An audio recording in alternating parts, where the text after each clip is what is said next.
You live? Yes, I am live. Welcome to my live. Welcome to my live. What you doing, man? Yeah, I told him he could use that. That's the exact knife. I know. Be careful, Jamon. It's gonna cut your hand. Real No, fast. move your fingers out of the way. You don't need this exact knife to do that, man. Peace, peace, famo. Remember to guard your privacy and abide by our community standards. Who's live with me? Who's live? Say hello. How do you share? Can you share this live?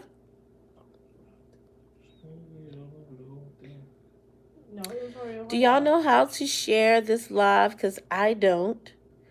I'm going to send it to my husband so that he can share it. Peace, peace. If you're here, say hello. I see one viewer here. Oh, it's Cindy LeBron. Hey, Cindy LeBron. What's up, Cindy? So, Cindy, you can offer us a very interesting perspective like CK. He's had one relationship that didn't work out. Now he's on number 2. This one's going to work out. To death do us part. No, I'm sorry.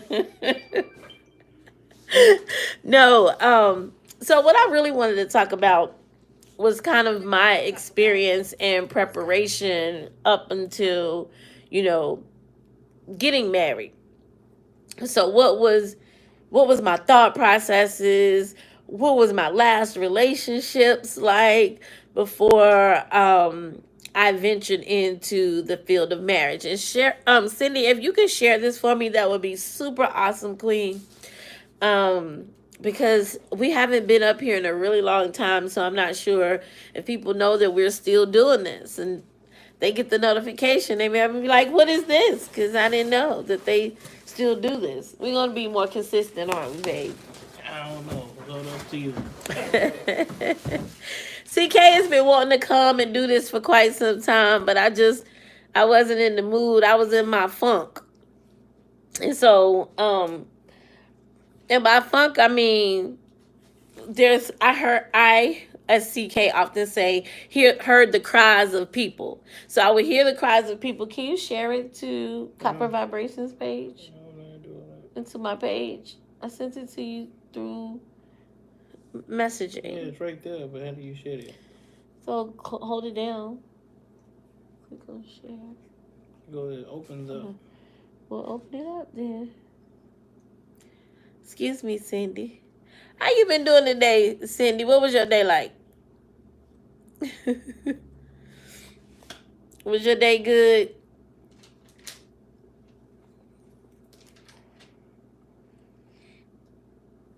Oh my God, where's your share button at? There's no share button.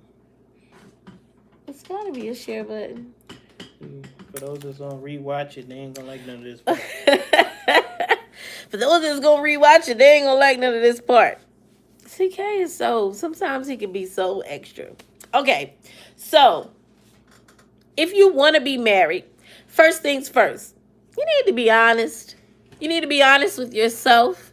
You need to be honest with the people who come into your life. It's very, very, very important that you... Sorry, Queen, I shared on Facebook. Okay, that's good. Thank you so much. You have to be really, really honest about where you are. I think oftentimes, out of fear of not scaring people away, we'll say that, oh yeah, I just want to be friends. Or in the beginning, we may genuinely feel like, oh, I just want to be friends. I don't want to be in a relationship. I just want friendships. And so we really don't know how to communicate when that feeling transitions from friendship to marriage. And so let me just tell you a little bit about me. So for those of you who don't know, I grew up most of my life not wanting to be married at all. Hi, how are you? If you could click share on this live, that would be so dope. Thank you, Shavandra. I think you're Caramel Delight.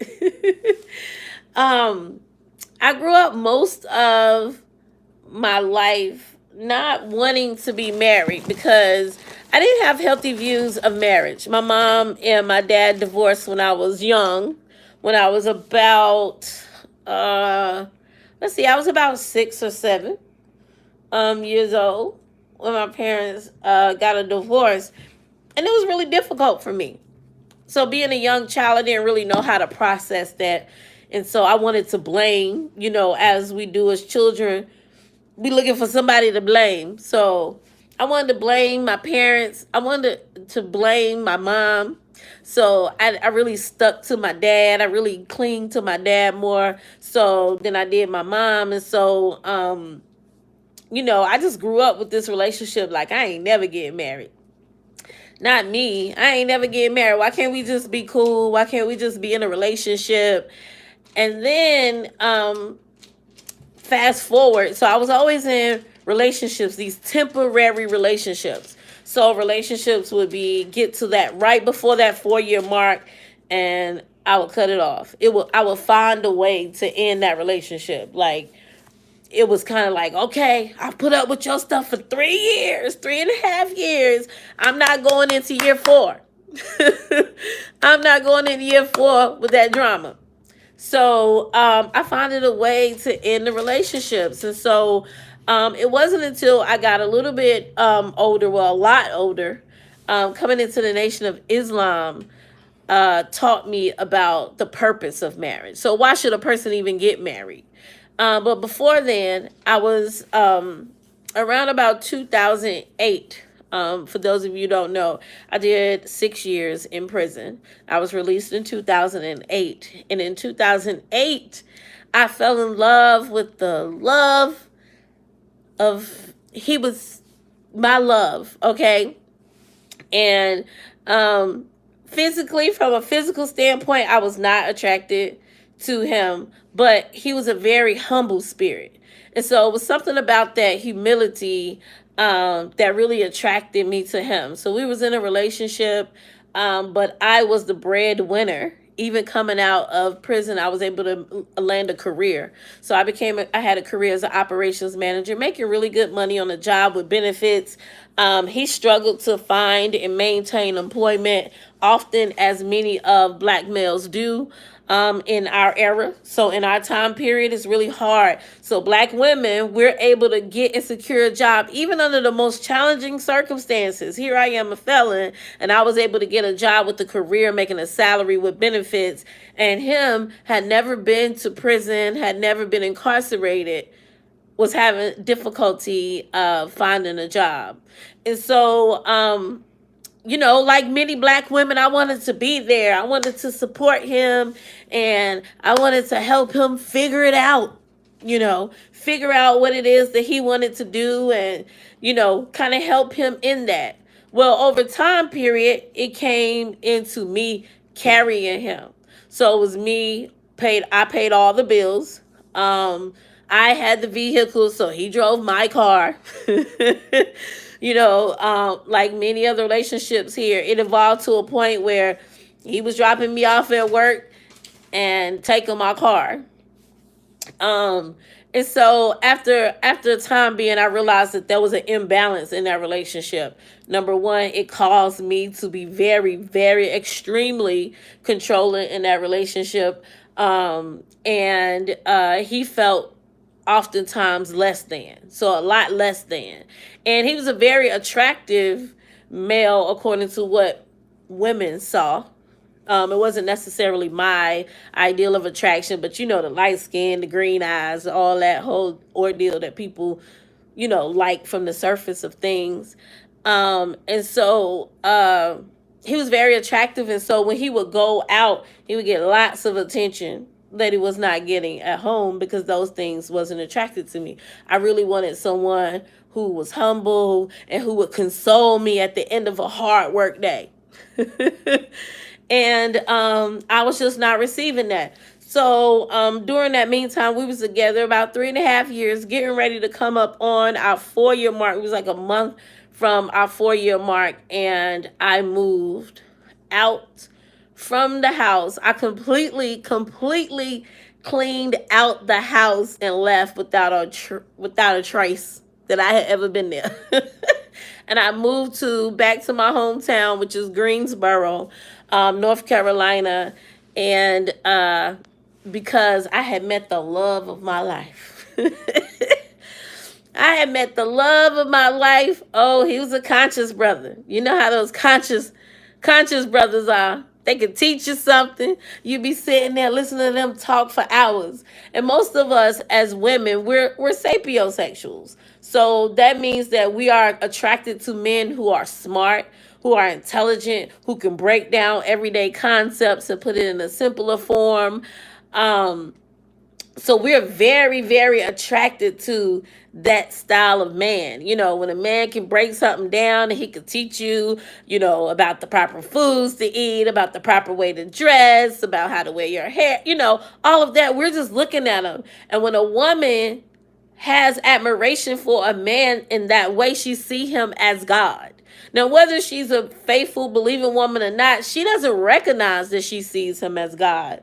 But really, he comes to stand in the place of God in her life. And so, but that particular man, here we go. Here go the kicker.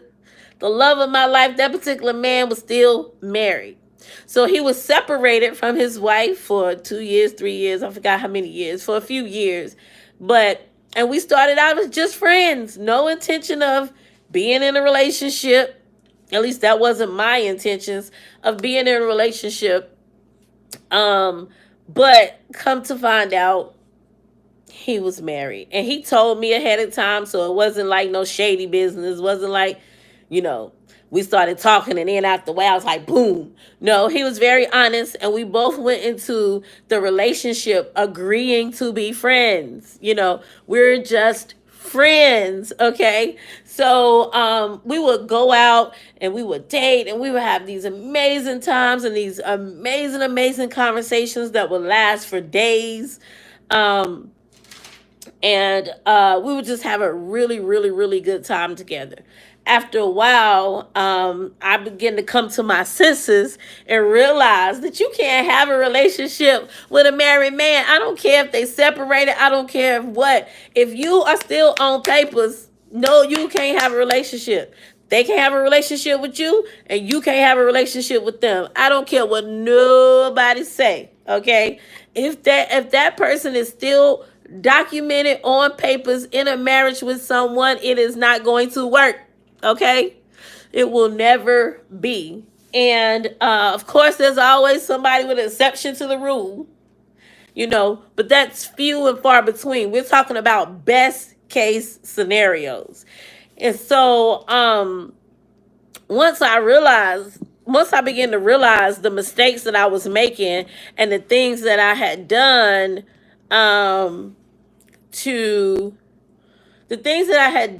to get myself involved in this situation, knowing what I was getting myself involved with, I began to pull back because I began to feel the pain of the emotion of, okay, this is the first person in my life that I truly fell head over heels in love with. And now I realize that the reality of the situation is I can't be with this person.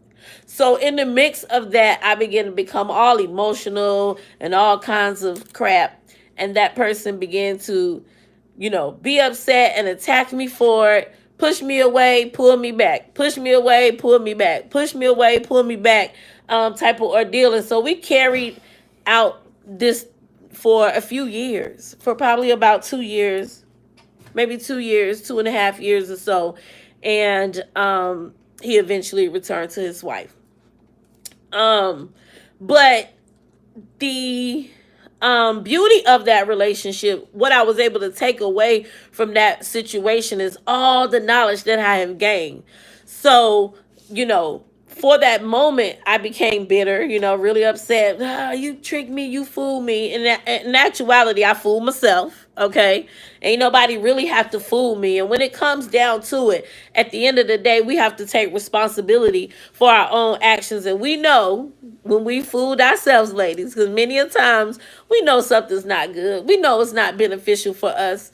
Oh, the Jamani's cash to pay for that because I ain't had no card. Order from his phone. I think it's like $20. What, they bringing it? Yeah. Okay, I'll pay for it. So we yeah, so we know what's good for us, but we try to ignore what's really good, what's really good and what's really beneficial for us. And so as I finally let that situation go, and I finally said to myself and admitted to myself that I was deserving of marriage. I was deserving of a good relationship. I was deserving of someone who was going to be totally mine. I then began to prepare myself to be a wife. So once my husband found me, I didn't have to get ready. I didn't have to figure out, oh, what am I going to do? Let me get myself together. I was already ready. Now, of course, you ever gonna be 100%. We all got areas of improvement and evolution, but I was honest. I looked myself in the mirror and I finally admitted, after 30 something years of being on this earth, that I wanted to be a wife. And then I began to position myself and do the things that I needed to do to become a wife. I learned how to cook healthy foods to attract in a man that would be concerned with his health and not trying to get in and eat all kinds of way. And then I got to try to take care of you and figure out what's going on with you. I didn't want to be nobody's nurse. So I knew that unless, a person falls ill a little bit and got nursing back to health, I get that. But I didn't want to be nobody's nurse due to their poor choices. So I wanted to learn the science of food and how to feed myself and my family the best foods from my kitchen. So that was number one. Number two, I began to learn myself and who I am.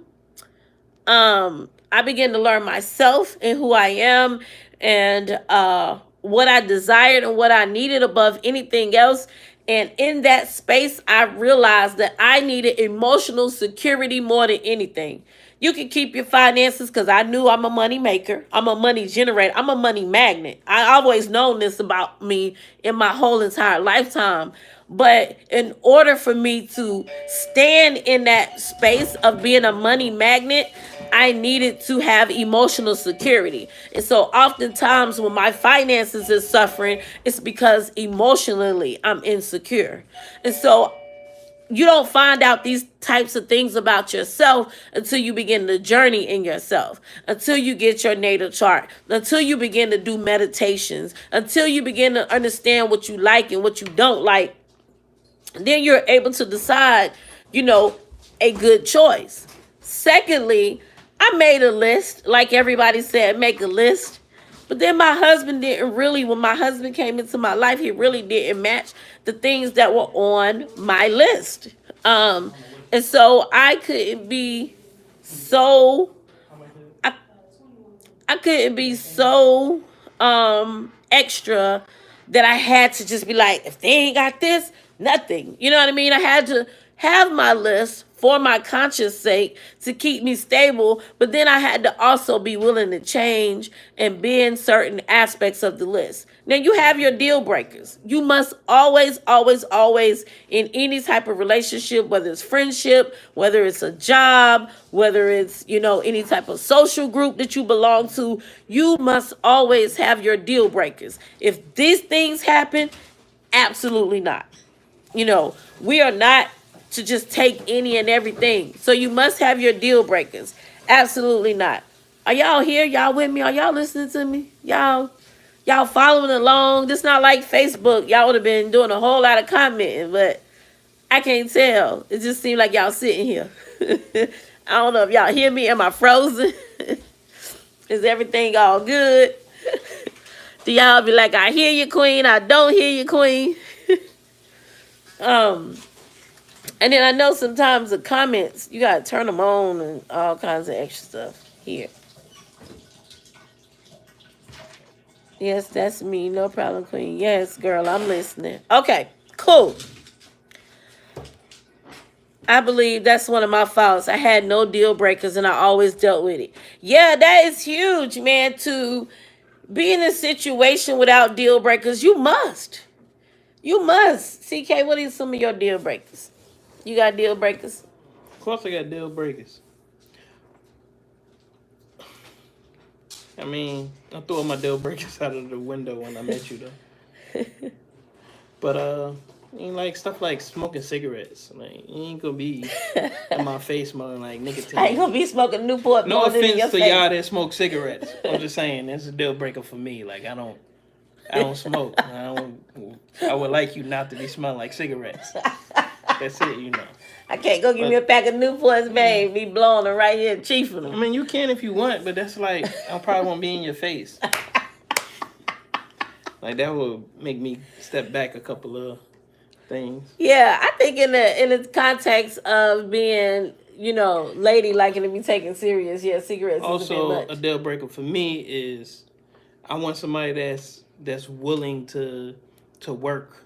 Now, I don't necessarily want you to go get a job and punch a clock somewhere. Answer to the But white man. but I want somebody with good work ethic. I had a person before who didn't have a work ethic. Like they didn't work. So I had to handle everything, which was good training for me. But I want a person that wants to work, that's capable of, that can produce, somehow generate. In this day and age, it's healthy to have, generation, two parties generating. Have it, the couple see fit. But when we first got married, me and my wife, she did not work. I was the only person generating money Yeah. for like almost the first year, which was cool. 15 months. It was 15 months. Mm-hmm. But she was generating. She was producing though because she wrote a book, and that's one of the things I was selling to generate money. She was doing the things. She was actively working on herself, actively developing products. That's how Copper Vibrations was born. It's because we was literally working together and working on things. It just wasn't just sitting. And that's a deal breaker for me. Like if I can't be with a person that's just gonna be sitting and not working on something. I'm very creative. I know I'm gonna produce. I'm a producer. I'm gonna be creating. I don't want nobody necessarily to help me pay the rent, but I do want somebody that will help me in the form of producing, of being productive. And if you're not, then that's a definitely deal breaker. Yeah, I got several deal breakers though, and my wonderful wife. I had no plans. When you discovered me, babe, was there anything that I revealed to you about my past or about myself that made you be like, this is a deal breaker now? Yeah. See, what happened was we had our phones. We had a program on our phones where you could where it recorded every conversation. It was one on mine and it was also one on my wife's. I recently went back and listened to our conversations from the month we got married. See, we dated for like 3 months. Or really, we dated for less than that. 3 months? Yeah, I don't know why I said 3 months. We dated for 15 days. Like we was married within a month, right? But there was a thing on our phones.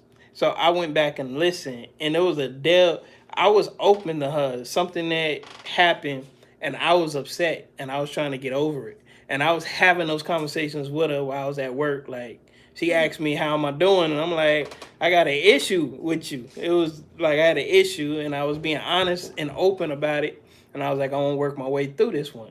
But I got to work my way through. To me, it was a deal breaker. When I was listening, I felt the energy of it, too. Like, damn. This marriage almost did not happen. Like I remember, like I was thinking about jumping ship. This was before we was married, and I'm so glad I didn't. But yes, to be honest, there's always gonna be things where it's pros and cons. You have to weigh, and I'm pretty sure she's seen things in me where she was like, "Hold up, now, I don't know," but it's real. And even when you get married, it's not like, I don't want y'all to think it's the end all be all. You married and everything's perfect. No, you married and now you got to go through the ups and downs and making it work, learning each other, fighting to make each other happy, fighting to do right by each other, fighting to be there for each other. And sometimes you don't feel like fighting for it. Sometimes you be like, man, and that's part of marriage that marriages go through. But it's worth it though. Like when if you gel with the right person. So what I heard in both you and what you and I both were saying is, like with me, I had the list, but I ended up making adjustments according to the list. You had deal breakers, but you ended up making adjustments within your mind and yourself to proceed forward with the marriage. So Yeah, but not being too rigid. I had to be honest though with myself. I had to know. Excuse me, can I get by? Thank you. I had to know this right here I'm upset with. Then I had a conversation with her. I'm upset with this. So it wasn't, I ain't just bottle a whole bunch of stuff up and then it boils over in anger and just madness. No. How many years you been communicate. together? Yep, 4 years. 4 years. So my birthday was January 26th. I turned 35 and we was married February 26th. We basically started dating after my birthday and we was married the next month on the 26th. And yeah, we married real quick. We started talking and dealing with each other in January. Like before January, December, we wasn't around each other. I knew of her from friends or whatever. She been on Facebook, but I never had a one-on-one conversation with her before January. Without defaming anyone, or which I know you wouldn't anyway, because it's just the type of person that you are. But how did your past relationships? So you only had 2 other real relationships, right? Real relationships. Yeah. Yeah. See, I got married at the age 21, I think I was. I got married at 21, and that marriage lasted for 8 years. So by the time I was like 30, my marriage was over. So turned, 30, my marriage was over. And then I dated another woman for like 3 years, and then that was over. Your wife divorced you. Yeah, she left me. My ex-wife left me, which was the best decision she ever made for me. Like I benefited, like thank God, because I wasn't being me. Like in this marriage, I could be me. Like I could create. Actually, I could have did stuff then, but I don't want to talk junk. All I want to say is I was young, immature. I never cheated on her though, but I was young, immature. I wasn't there emotionally. I didn't treat her like she was my wife. I didn't protect her mind, protect her. I didn't put time and energy into her to build her up. I was young and immature. I was doing music with a group, so I was constantly going, traveling. Even though I wasn't cheating, I wasn't there like how a woman needed a husband. I wasn't that. I was gone. And I learned so much from that relationship. So in this relationship, I treated my wife more like a partner. Like she is my partner, but I made sure that, the connection's there mentally, spiritually, financially. I do the best I can every day, every night, every moment to make sure my wife is happy or as happy as I can make her. True happiness come from within. You have to find happiness within, and then if people was trying to make you happy on the outside, it can connect and you could be ecstatic. But I learned a lot from that relationship. The next relationship I got, I wrote out what I wanted in a woman. Literally, I wrote it out. And if anybody have any questions, you could call in. Our number is 336-954-6910. CK and I'll be right here to answer your calls via live. We can keep your name anonymous if that's what you choose to be anonymous. But we would love to hear from you and answer any questions that you may have about your current relationship, about a situation that you may be in right now, and you just want some further direction or insight. CK and I are happy to answer those questions. So give us a call, 336-954-6910. You can only call us while we live. About that after live, then it's a fee. Okay. So check. It's free while we live. After live, it's $40 an hour. So once my marriage went under, I went a year and a half without sex. I went a year and a half without really dealing with the opposite sex. I didn't have a bunch of female friends. I had no female friends. I wasn't dealing with females at that moment because I knew, you put man and woman together. I am a natural man. And if I didn't have a woman at that time, I'm not a cheater. I don't cheat. But if I'm single and you single, one thing gonna lead to another. So I stay clear of women because me and my wife, ex-wife now, but we were separated, but the paperwork wasn't done. So because we were separated, I gave her time. I also felt like I deserved it to a certain degree. So I let her go, and she went into the world. She went and did worldly things. I wasn't worldly. I don't drink. I don't smoke. I don't party. So I was like, all right, she don't have to go and exercise some demons. Never know, maybe we end up back together. But the truth was, we wasn't in love. Like, you can have love for a person, but being in love with a person is a whole nother reality. Like I did not like being around her. She really didn't like being around me. Our marriage wasn't good, but I'm so principle driven. I was not gonna cheat on her and I was not gonna leave her. So she had to leave me, which, like I said, was a blessing. But anyway, I decide the next woman I want, I put a list together. I even put out how I wanted her to look, like how much I wanted her to weigh, like to the T. I described a woman, and then I met the woman I described to the T. This woman that I met was 100% what I put that I wanted. And our relationship only lasted like 3 years until I decided to move out. And I realized it wasn't what I wanted. It was what I thought I wanted, but it wasn't what I really wanted. What I was doing was my storyline is I did music, I wrote children books, I sold my books, I'm a writer, I'm an artist, I create and I put stuff out. I know how to talk to people and make money. I'm a salesman. For the majority of my life, I work for myself. I'm a high school dropout. So these are the things that was me. But when my marriage went under, I looked in the mirror and I wanted to change. I wanted to be different. I didn't want to be me no more. I didn't really believe in the system, like, working for the white man, like all of that. I was really stuck on that in my 20s. But my marriage went under. I turned 30 and I wanted to be on a different path. So when I met this other woman around, I was like 31, 32 or whatever, she represented a different type of, she was a professional woman. I wanted a professional woman, a woman that believed in education. I put down, I wanted an educator. She was an educator. She had her degrees in education. She worked for colleges. She was an assistant director. She made real good money. She was what I described that I wanted. And I put myself on a better course as far as going back and getting my education.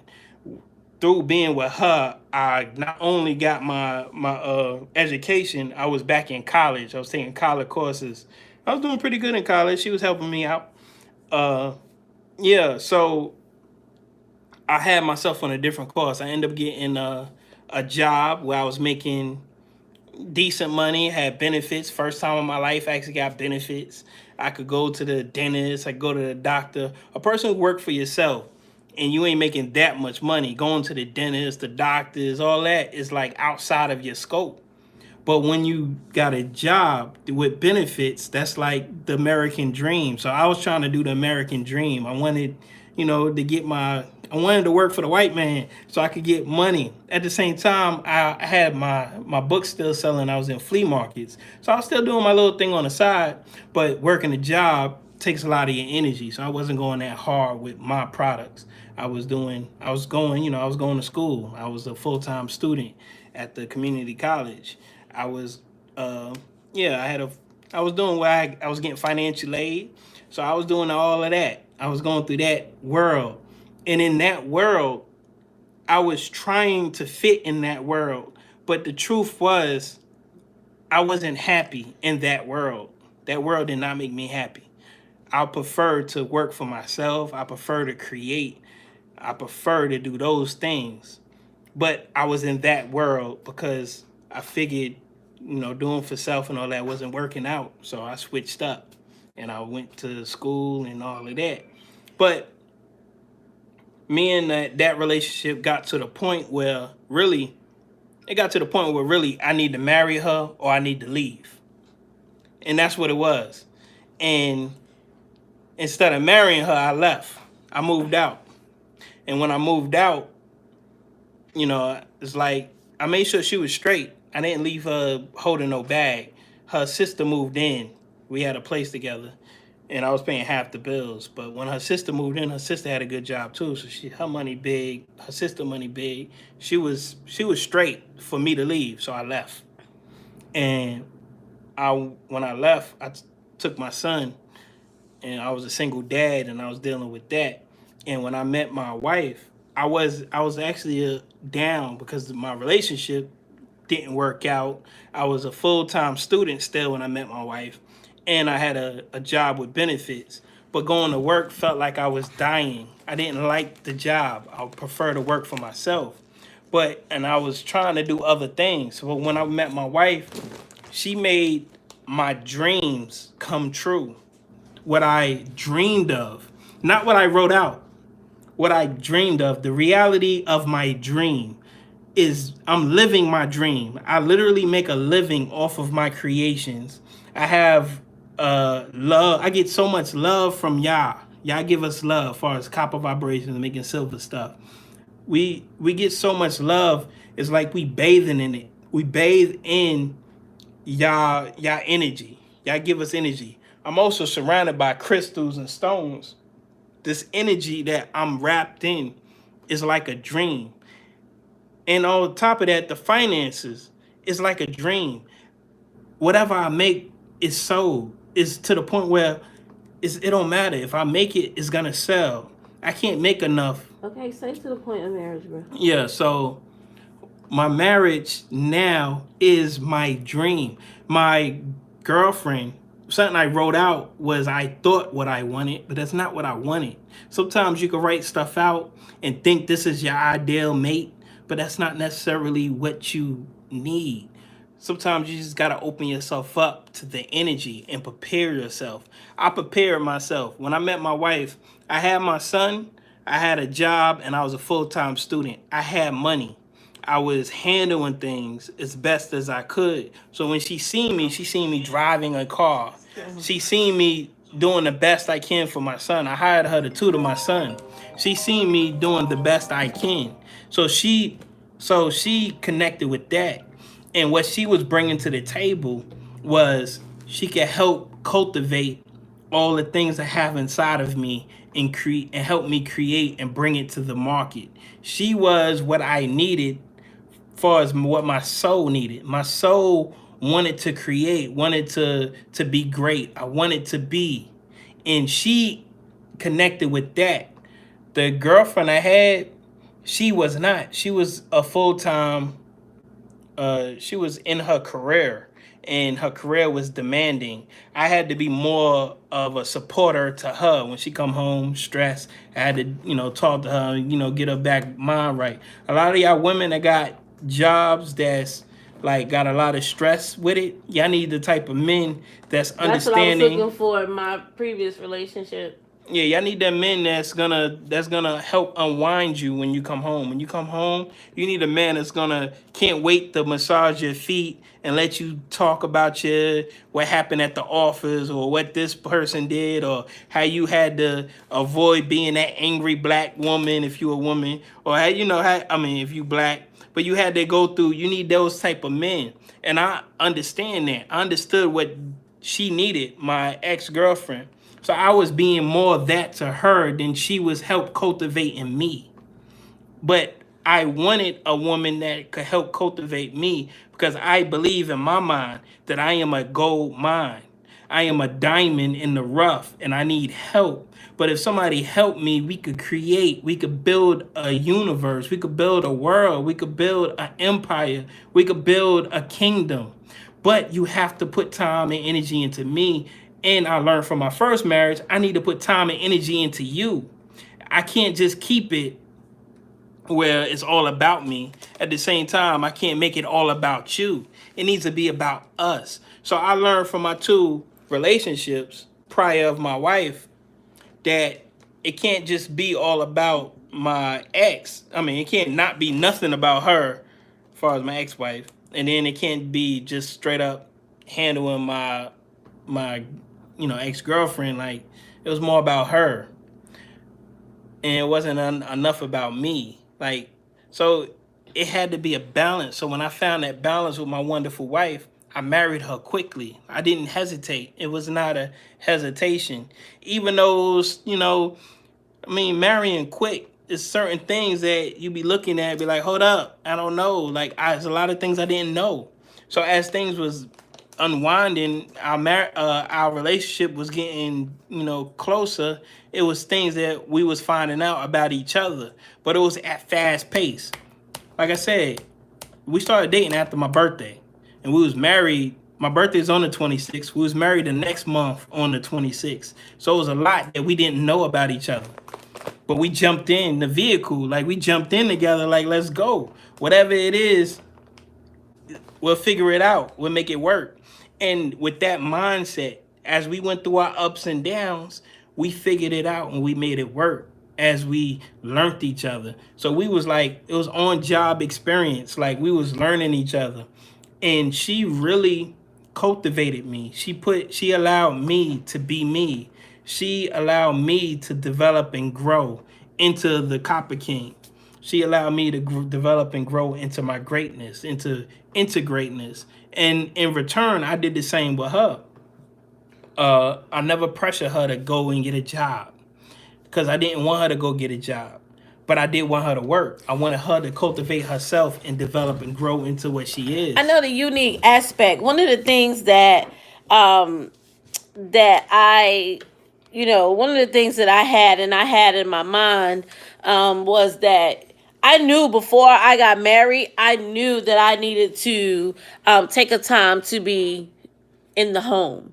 So I knew I did not need to work. Why? Because I already knew I had a very dominating, controlling, domineering personality. That's because being in the corporate world, having to take care of yourself, being a single mother makes you have to raise your power. So in raising your power, I don't know if that's somebody or that's just a customer. Just probably a customer. To raise your power. If it's one of y'all calling in, let me know. Human answer. Yeah, but so you have to raise your power when you are financially and emotionally and physically and spiritually carrying all the weight. Then you have to raise your energy to compensate that. So when you get in a relationship and you're preparing your mind to be in a relationship, balance is key. And so the only way to maintain that key of balance is to be able to the only way to get what you need is to be able to balance out that energy. So I knew going into a marriage, I couldn't be this controlling, domineering, dominating person because and so I knew the only way that I could check myself in that area was if, number one, I was not the primary breadwinner, and number two, that I allowed myself to relax enough and to become vulnerable enough to allow him to make the commitment to take care of me financially and then actually make his word bond. And so, and I knew that this would take some time. And so CK was up for the task in the beginning of carrying the household, carrying the finances. Like he said, he didn't need me to help him pay rent. Like, that's not why I work with him. I don't work with him to help him pay the bills. If I don't work with him, he still understands that he's fully responsible for taking care of the bills in the household. But I understood, we both understood and mutually came to the understanding after 15 months of watching him carry this weight and struggle through it. And financially, we suffered. We went through a really difficult time, but he maintained paying the bills. He always paid the rent. You know, he always paid all the other bills. Literally every bill was on his back. And I was primarily in the house taking care of the children, and he was on the road. That alone within itself helped me to calm some of that fire that we build up that we need, because self-preservation is the first law of nature. And I always tell couples this, especially men, because men look at women oftentimes and be like, oh, she too strong, or she too controlling, or she too domineering, without understanding the fact that in her life she had to be. Oftentimes, she's the primary breadwinner. Oftentimes, she is a single parent managing a household. Oftentimes, she has to fight on this job that she has to maintain her level of respect and not to be ran over. So when you have a woman that's conditioned in this way and brought up in this way, quite naturally, she's going to be dominant. Quite naturally, she's going to be controlling. But the key is, she must understand. She must understand. Number one, he must have patience. He must be able to look at that and see that's why she's the way that she is, and try to alleviate some of that burden. And number two, she must have come to the terms to herself of why she's that way, and then understand what's a good plan. What is a good plan for me? What will help me to be able to relax enough that I don't feel like I have to control 90% of what's going on. And I will tell the fellas, it's not easy, because when you have women who've been conditioned with raising families on their own, being the primary breadwinner, fighting on the jobs to maintain security or to elevate themselves in the job, she's been let down by many, many, many, many men. And so in the process of being let down by these men or by the people in her life, there's a lack of trust there. And so with that lack of trust comes of, don't worry, nigga, I got it. You know what I mean? I'm not worried about you, nigga. I got this. And everything, the survival of me and my children is on my back. You know what I mean? The survival of me and my children is on my shoulders. That weight is on my shoulders. And so therefore, I'm not going to trust you with this. I'm not going to trust you with this, because you will let me down just like everybody else who's let me down in the past. So a man has to come in with that understanding of knowing that, of knowing and understanding this is why she's the way that she is, and have an understanding of alleviating that, and understanding that it takes time. And she didn't get that way overnight, so it's going to take time for her to come out of that way of thinking. So I think it's imperative that we all be patient with one another in that process of and joining one another. We would love to take phone calls. We would love to have questions from you all. You could call in at 336-954-6910. If you want to remain anonymous, we won't tell your name or who you are. You could just call in and ask your question. We'll answer a question for you live. It could be a personal question. It could be about relationships. It could be about, whatever around preparing yourself for marriage, or it can be about divorce. CK has the divorce experience. I have common sense experience when it comes to divorce, but CK, being through that particular situation of divorce, he does have experience with that. And I have experiences with, depending on you being the primary one that has to take care of your life, and it's nobody else's responsibility but your own. But like CK said, the thing that was very important for him, I think our marriage was built on the foundations, two foundations: emotional security and business. Emotional security was my deal breaker. That was my number one thing. Being a Cancer, I was like, if you can secure me emotionally, okay, if you could emotionally secure me, then I'll do anything. Whatever you want. Whatever you need is easy. Like, so I always approach in my mind of whatever my husband need is easy. As long as he can provide for me emotional security, what you want to do? You want to do this? You want to do that? You want to do that? And then after emotional security comes financial security. No woman wants to struggle. I don't believe in that struggle love of you having to struggle from the beginning in hopes of a better future. You know what I mean?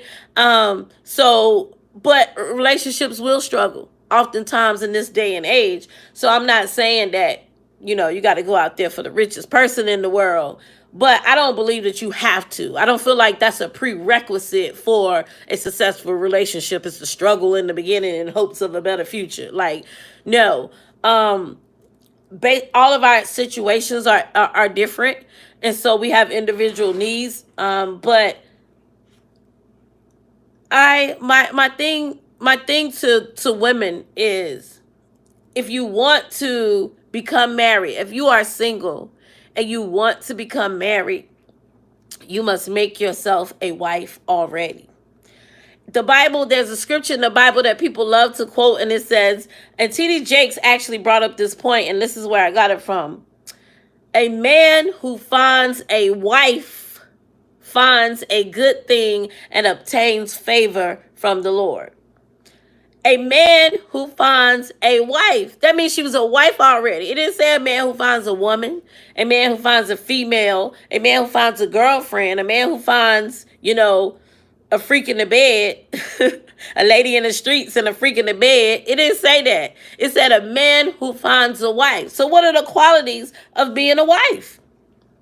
What do a wife do? Y'all tell me, what's some things that y'all think a wife do? If you want to call in and actually talk to us and remain anonymous, you could call in right now, 336-954-6910. I'm telling you, it's best to answer the questions on live because that's where you get them answered for free.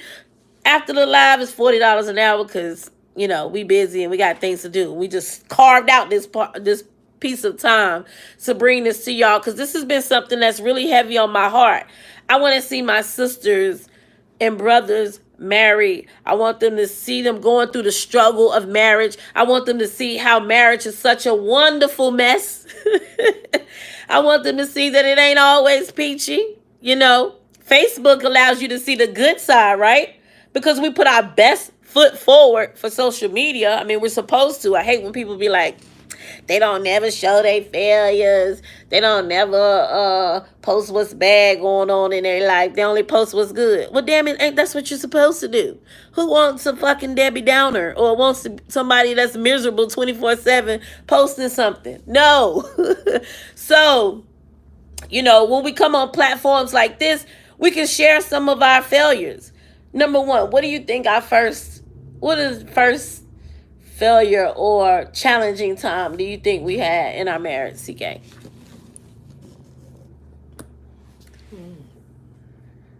It was to pay bills, man. We was behind. The first thing was finance. See, what happened was my finances was good because my reality, I didn't need that much money, so I had a surplus. My reality was, I was renting a room, you could say, and I was renting a room for, let's say, $400 a month. I was getting financial aid, plus I was getting a full-time job. So I was paying that easy, and I had money, I had extra money. He was living with his mother. Yeah, I was living with my mama, but I was paying her rent. I just wasn't living with her. Right. But I know a lot of women be like, if he living with his mom, he ain't marriage material. So I just wanted to put that out there. I was living with my mama. But I had a job, and I had what happened was, when I left my ex-girlfriend, I moved into a hotel room, and I ended up moving in with my mama short term. I wasn't living with her that long, and I was plotting on getting my own apartment. I was looking at apartments because I had money, but I knew once I got an apartment, my surplus of money was on, it was a different reality of bills. But I had cash, I had money, I wasn't broke.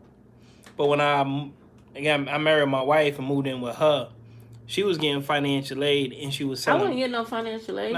Not financial aid. I was getting unemployment. She was getting unemployment. What I'm talking about. She was getting unemployment. Hey, Barbara.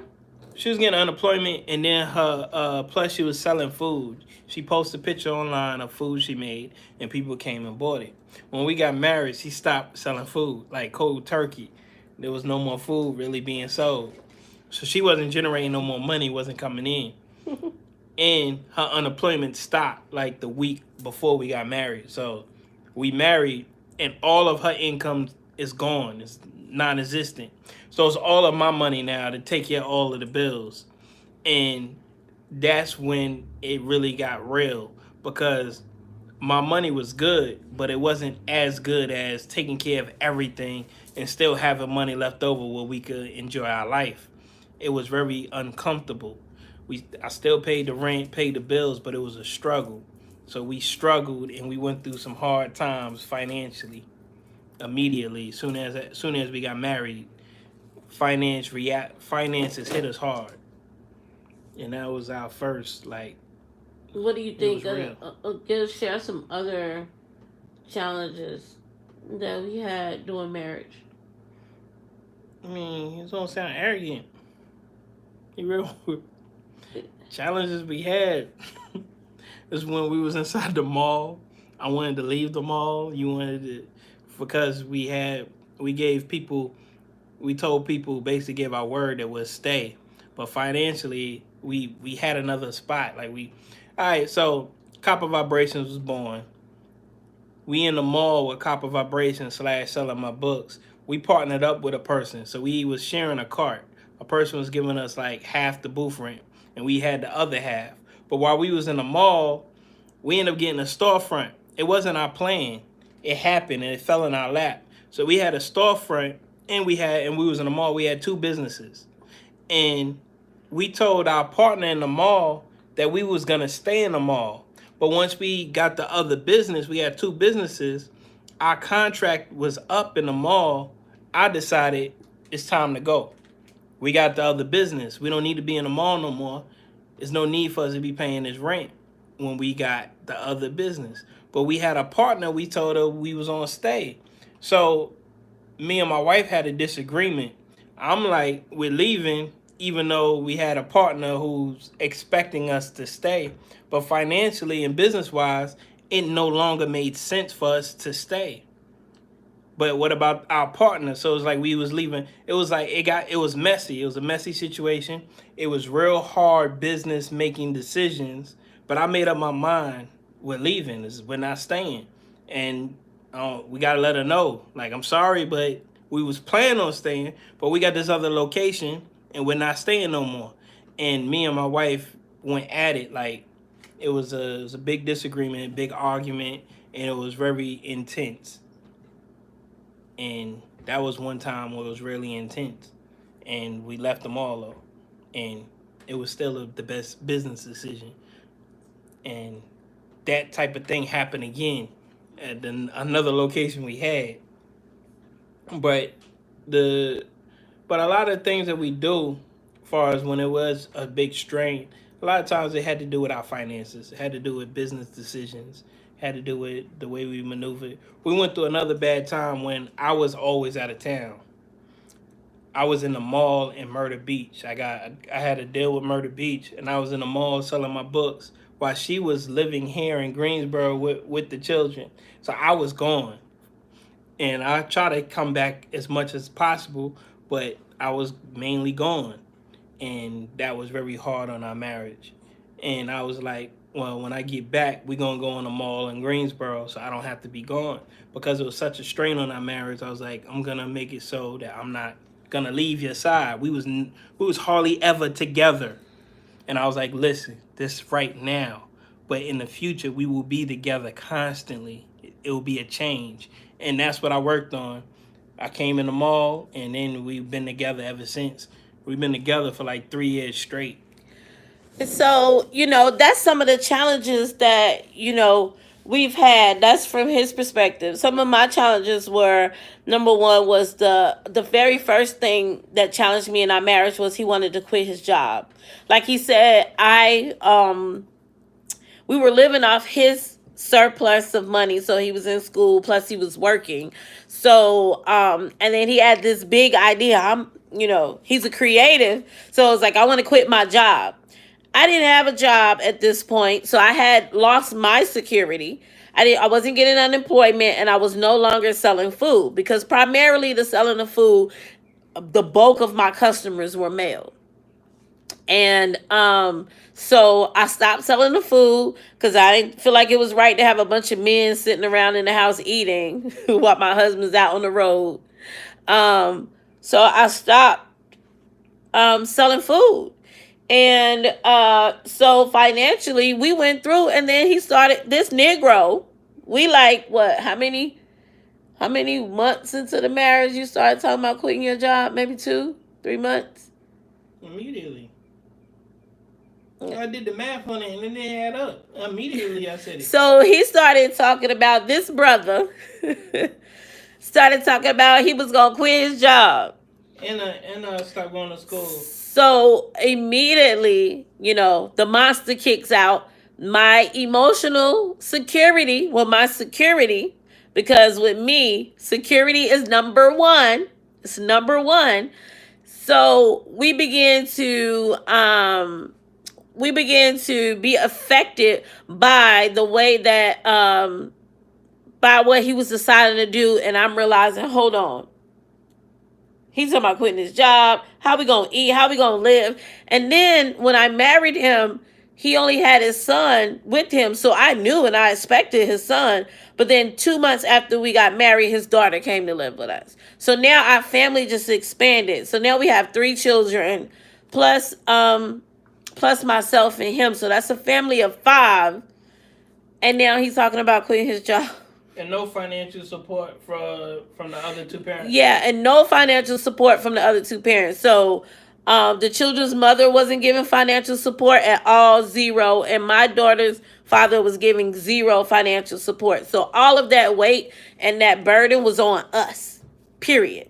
Everything from clothes. Everything from clothes, food. shoes, food, lights, water, like all of that. And we would not get welfare or government assistance. Yeah, no food stamps. So it was tight. Like, we were able to pay our rent, but we did not have a lot of abundance. So it wasn't things to like do extra things or to go do nothing. So financially it was very hard, and he was on the road and I was just here with the children. So all the things that the children was going through, I was handling it on my own while he was out on the road. And so when you're the person that's in the home, you feel like the person that's out of the home is out there having the time of their life, which is really not their picture, which is really not their reality. But you as a wife, or you as the one that's in the house, feel like, man, they get to abandon ship and leave me here with all this. I got all the pressure on me, and they just out there with their boys, laughing and talking fun and talking to all these people in the mall, and you just chilling with these children, going through it with the children. So that was a difficulty. The second major difficulty for me was, and not to go into too much detail, but the second major difficulty to me was the lack of participation from his ex-wife. It was nothing. It was a disappearing act. Like just no nothing. And so I felt like, okay, everybody, I felt like him too. I'm not excusing him. I felt like my husband and his ex-wife just took off and left me with their children and was like, you got it. Go ahead. You can handle it. You good. You strong. We appreciate you though. We out. We got shit to do. So I'm sitting here with all this burden and pressure, and I felt like it was just me. And then when CK did come back around, like you said, we had that recording thing on each other's phone. And I heard how the few interactions when he did have with his ex-wife, I heard how she was talking to him. And I felt it was inappropriate. And I felt like he was being a punk. That's how I felt. So that enraged me even more. Like, you just gonna let somebody talk to you like that? Like, they get to call and yell at you and do all this extra stuff? Like, no, I'm not going for it. So then me and CK had our really first and most challenging argument. During there, I tried to fight him, like straight up fight him, physically fight him, because I was so angry that he was a number one. I felt like they both left and just left me with the responsibility. But number two, that he was just being talked to any kind of way and being disrespectful. So that was all in the first year. That was all in our very first year of marriage. Second year came, like he said, financially, it still was a struggle trying to build a business. We were making partnerships with different people. He wasn't upholding his end of, or we wasn't upholding our end of the agreements that we had with different business partners. I began to feel really bad about that. It began to just pain me and vex me, and I needed somebody to blame. And I was putting all the blame on CK, and I was very, very, very, very angry. So you can say I spent most of our honeymoon year, our first year, stock raving mad. I'm talking about stock raving mad. And so it didn't seem to be like it was gonna work out too much. There were times I tried to leave and I had to convince myself, Monier, you're being immature. You need to go back home. You need to get your head back on your shoulders. Why are you allowing these challenges, which are natural challenges in the development process of getting to know a person, tear you down? And a lot of these decisions I made knowingly. So, and it was things that I thought I could handle. Things that I was like, oh, I can handle that. Oh, I can handle that. You know what I mean? But when the reality hit it emotionally, I was not mature or intelligent enough emotionally to be able to deal with it. So therefore, I put myself in a self-imposed prison. You'll hear me oftentimes talk about these self-imposed prisons. Oftentimes we'll feel like we're in prison. We'll feel like we're in places and there's no way out. Like, I can't get out of this situation. And if you realize all you had to do was reach out the door and unlock the door and you can let yourself out. Like you was in a cell. Like somebody put you in a cell, or you walked into a cell, the door closed behind you, and you didn't even realize it didn't have no lock on it. So all this time you done served a bid. I done served a year bid of being angry. Year and a half bid of being angry. Well, all I had to do was open up the door and let myself free. And so I said all of that to say that there will be challenges, okay? There will be challenges. This was real heavy stuff that we were dealing with. But we both were committed to what we said we were going to be, and that was marriage. And we thought about our vows. We thought about the way we often brought up, even in our anger, even in our most angry times, we brought up the beginning and tried to refill those feelings that we felt in those first few months. We replayed back over that CK. We went back over poetry that he had wrote, poetry that I wrote. He was writing me poetry every single month. On the 26th, we celebrated our anniversary the 26th of every month. So it was constant things that even though we were angry, even though we were upset and we were experiencing challenges, we made checkpoints every single month. And those checkpoints, whether they lasted a long period of time or just a short period of time, we were able to assess, this is where we were, this is where we are now, and this is where we want to be in the future. So, marriage is not a plaything. It's not like the thing you do for it to be cute. You may go in and be like, oh, this is cute. This is nice. I really like this, or I really desire, and this is how me and my husband would be. And if I was married, I wouldn't do this or that and that and the third. I'm going to tell you, shit gets real, real quick. Okay? Real, real quick. And especially if you got married as quickly as CK and I did. I guess with a longer period of time, you have more time to learn each other. But we were like on the job training. And so we experienced a lot of challenges. Now, moving fast forward, You know, our bond is super strong. Our marriage looks nothing like it did in the beginning. I mean, we're together with each other 24/7. I don't know if that's a good thing or a bad thing. It's a good thing for the time period. I think our agenda is dictating the time. CK says time dictates the agenda.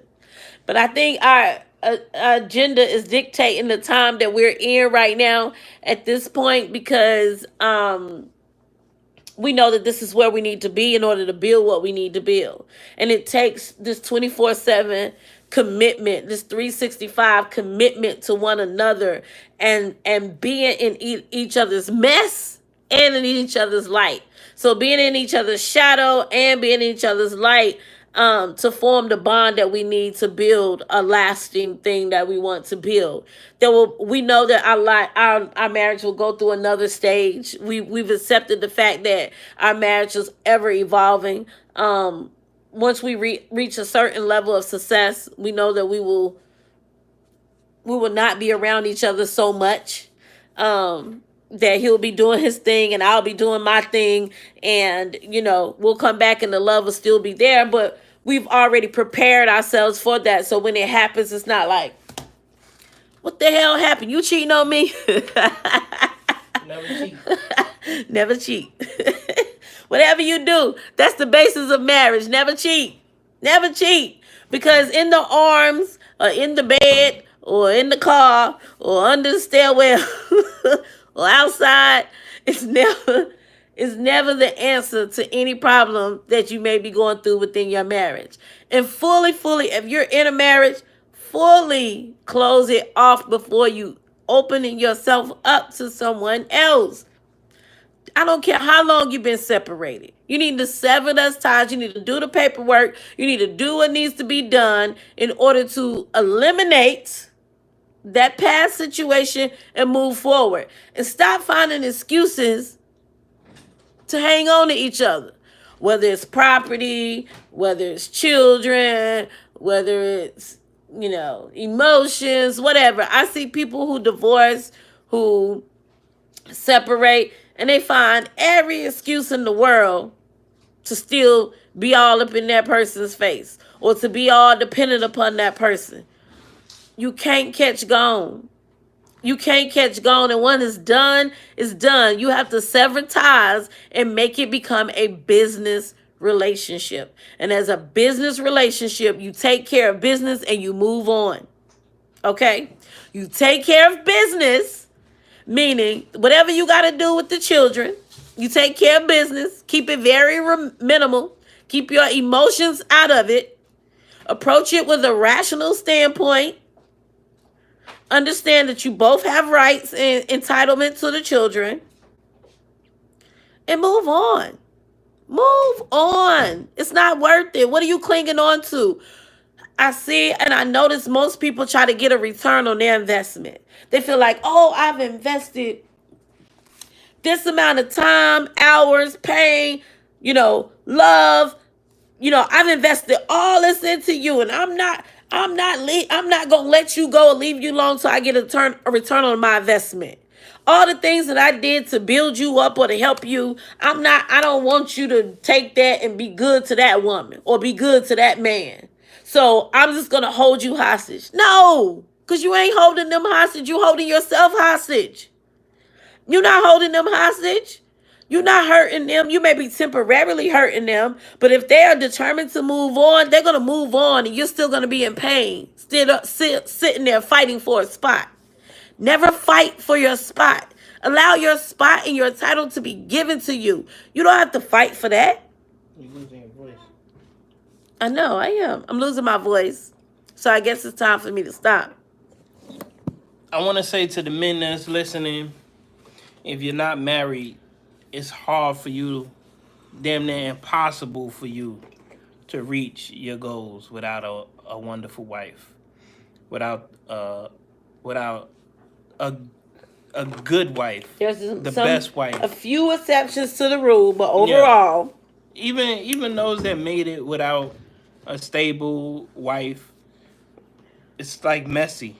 It don't work out. So I don't want you to just get married.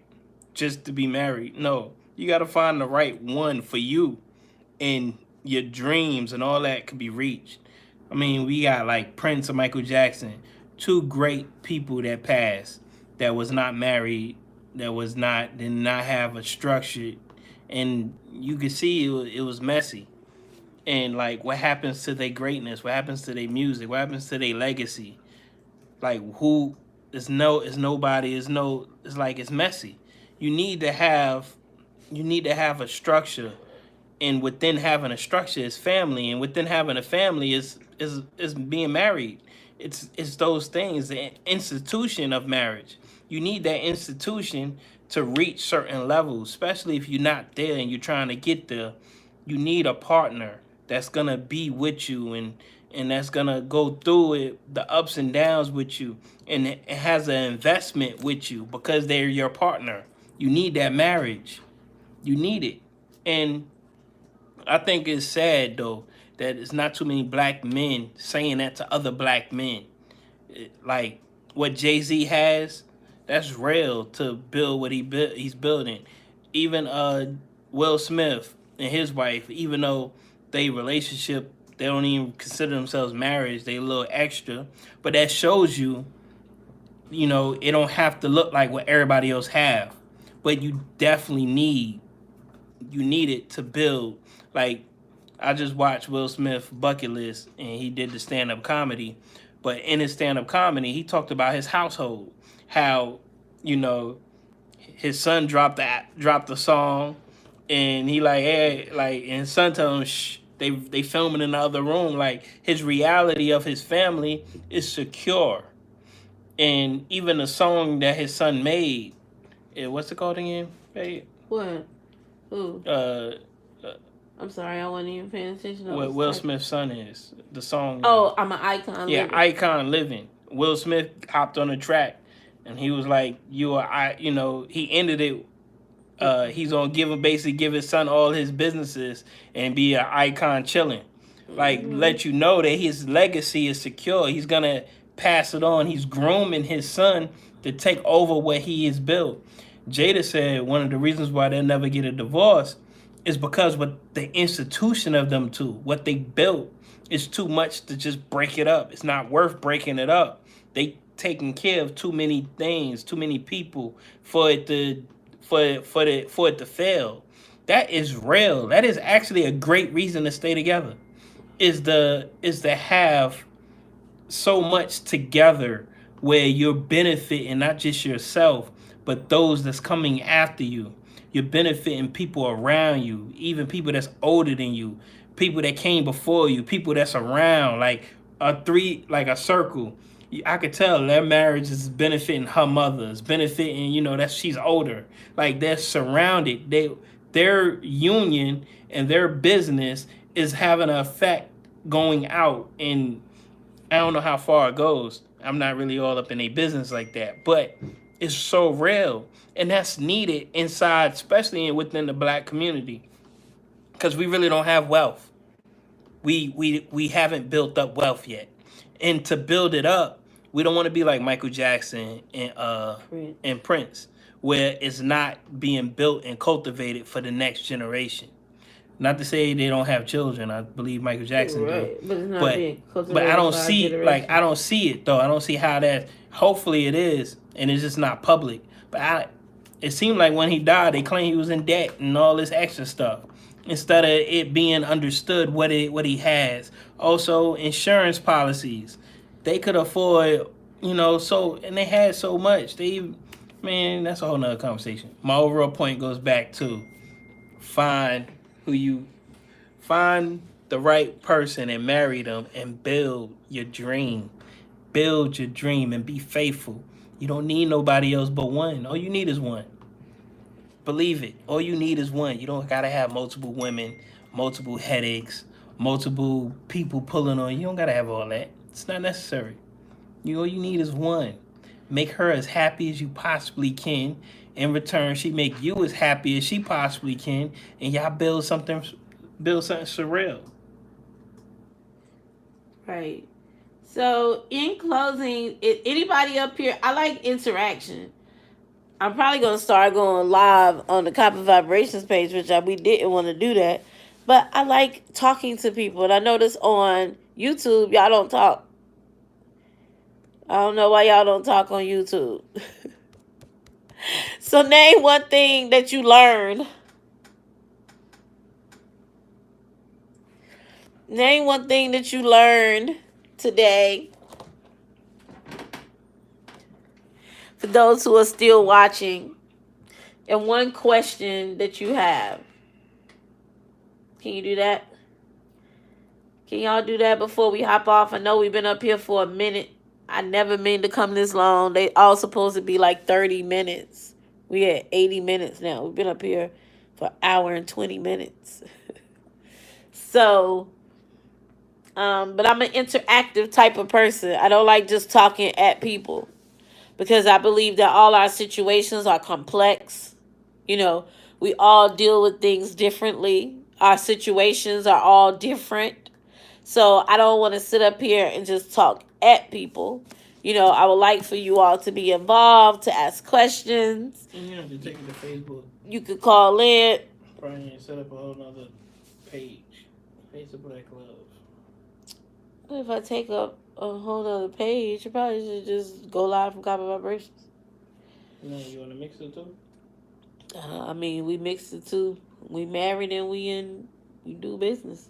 No, if you want to mix the two, it's cool. CK said if we want to mix the two, it's cool. So we'll probably just be going live on Copper Vibrations page now because I like talking to people. I notice on YouTube they be ghost following. So we love y'all. Thank y'all for tuning in.